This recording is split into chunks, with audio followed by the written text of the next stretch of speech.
DSC examination సంబంధించి కొన్ని key issues ఉన్నాయి. వాటిలో కొన్ని కీ పాయింట్స్‌ని జగన్మోహన్ రెడ్డి గారు రైజ్ చేశారు. వాటికి సంబంధించి కూటమి ప్రభుత్వం నారా లోకేష్ గారు సమాధానం చెప్పాలని ఆంధ్ర పాడ్‌కాస్టర్ విజయ్ కేసరి మాట్లాడుతున్నాడు. అతను రైజ్ చేసిన వాటిలో మొట్టమొదటిది ఏంటంటే, ఎందుకు డిఎస్సి ఎగ్జామినేషన్‌కి సంబంధించి క్వెషన్ పేపర్ ప్రిపేర్ చేసేటువంటి సంస్థకి, అలాగే ఎగ్జామినేషన్ కండక్ట్ చేసేటువంటి సంస్థకి రెండిటికి కూడా ఒక్క వ్యక్తికే ఎందుకు బాధ్యతలు అప్పచెప్పారని చెప్పేసి విజయ్ కేసరి మాట్లాడుతున్నాడు.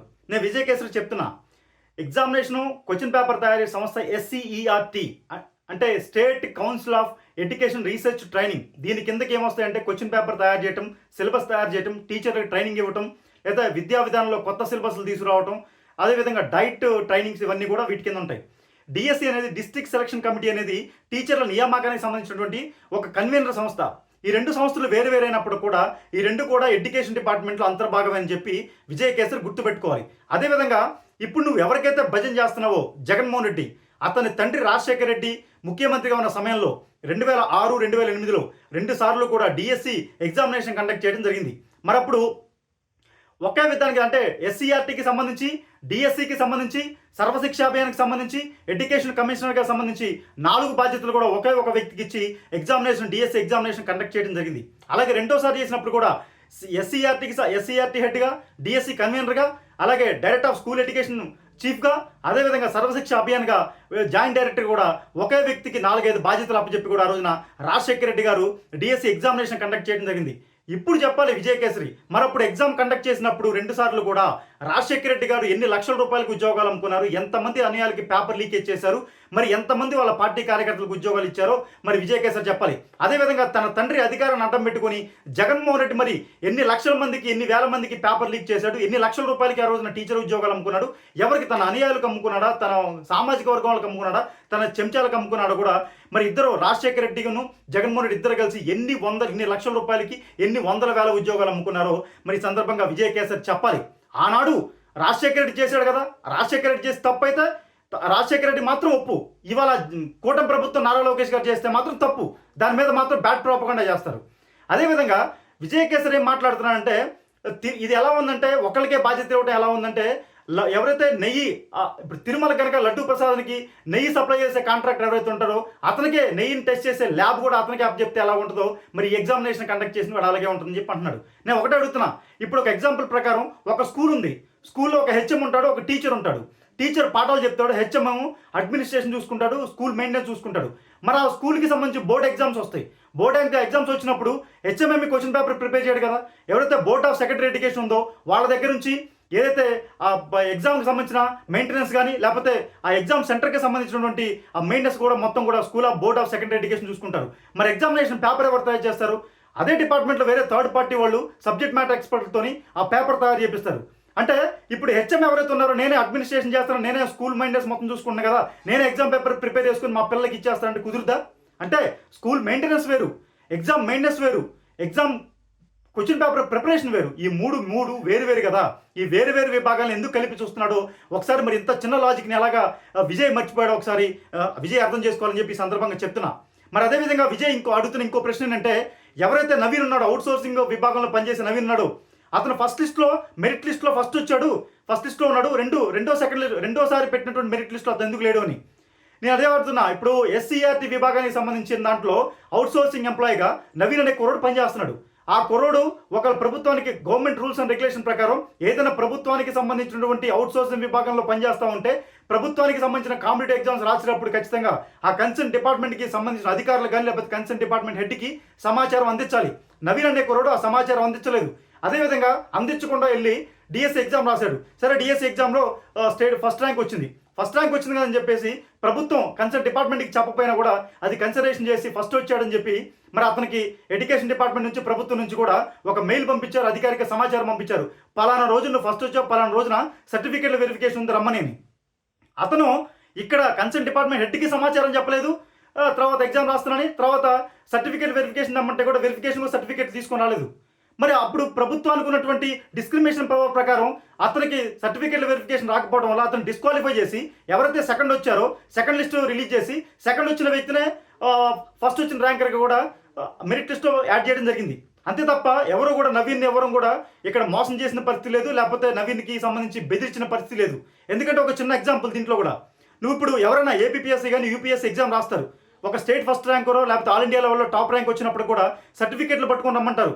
అంటే నీ 10th class, intermediate, degree, PG నీకు సంబంధించిన ఒరిజినల్ సర్టిఫికేట్లు మొత్తం పట్టుకొని రమ్మంటారు. ఎందుకంటే నువ్వు ఫేకా ఒరిజినల్ అని చెప్పి ఆ సర్టిఫికేట్లు వెరిఫికేషన్ చేయాలి కదా.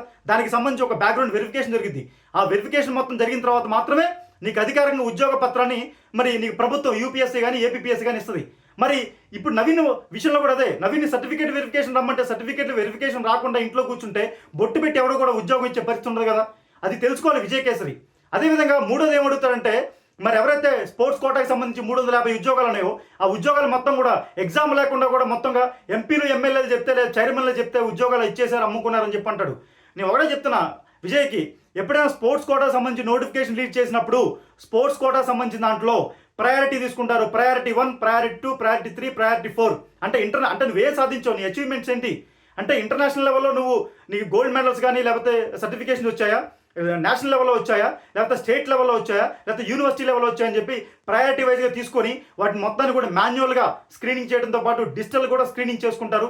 దీనికి సంబంధించి స్పోర్ట్స్ అథారిటీ చైర్మన్లు కానీ లేకపోతే సమాఖ్య సంబంధించిన అధ్యక్షులు కానీ ఎవరు కూడా దీంట్లో ఇన్వాల్వ్మెంట్ ఉండదు. వాళ్ళు ఎంతవరకు ఆ శాఖ పరంగా, పరిపాలన పరంగా వాళ్ళు ఇన్వాల్వ్ అవుతారు తప్ప ఈ యొక్క సర్టిఫికేట్లు, మెరిట్ సర్టిఫికేట్ వెరిఫికేషన్ కానీ లేకపోతే మెరిట్ లిస్ట్ ప్రిపేర్ చేసే దాంట్లో మాత్రం దానికి సంబంధించిన సెక్రటరీ కానీ ఎవరైతే దానికి సంబంధించిన స్పోర్ట్స్ అథారిటీ ఎండీలు ఎవరైతే ఉంటారో, ఐఏఎస్లు కానీ ఐపీఎస్లు కానీ ఐఎఫ్ఎస్లు ఎవరైతే ఉంటారో వాళ్ళు మాత్రమే యూనివర్సిటీతో కాంటాక్ట్ అవుతారు. అలాగే స్టేట్ వైడ్గా ఉన్న సమాఖ్యలో, స్పోర్ట్స్ సమాఖ్యలు, ఫెడరేషన్తో వాళ్ళు ఇంటరాక్ట్ అవుతారు. అలాగే నేషనల్ వైడ్గా ఉన్నటువంటి స్టేట్ స్పోర్ట్స్ సమాఖ్యలతో కానీ లేదా స్పోర్ట్స్ కౌన్సిల్తో వాళ్ళు ఇంటరాక్ట్ అయ్యి ఈ సర్టిఫికేట్లు మొత్తం, అచీవ్మెంట్స్, ఈ గోల్డ్ మెడల్స్, ఈ సర్టిఫికేషన్ మొత్తం కరెక్టా కాదని చెప్పి 1కి 100 సార్లు క్రాస్ చెక్ చేసుకున్న తర్వాత మెరిట్ లిస్ట్ రిలీజ్ చేసి ఉద్యోగాలు ఇస్తారు తప్ప అక్కడ స్పోర్ట్స్ అథారిటీ చైర్మన్లు కానీ సమాఖ్యకు ఉండే అధ్యక్షులు కానీ ఎంపీలు, ఎమ్మెల్యేలు, మంత్రులు లెటర్స్ పలానా ఎల్ఐకి పొల్లకి ఇమ్మంటే ఉద్యోగాలు ఇచ్చే పరిస్థితి ఆ స్పోర్ట్స్ పాలసీ కానీ ఆంధ్రప్రదేశ్లో కానీ ఆ పరిస్థితి దేశవ్యాప్తంగా కూడా లేదని విజయ్ తెలుసుకోవాలి.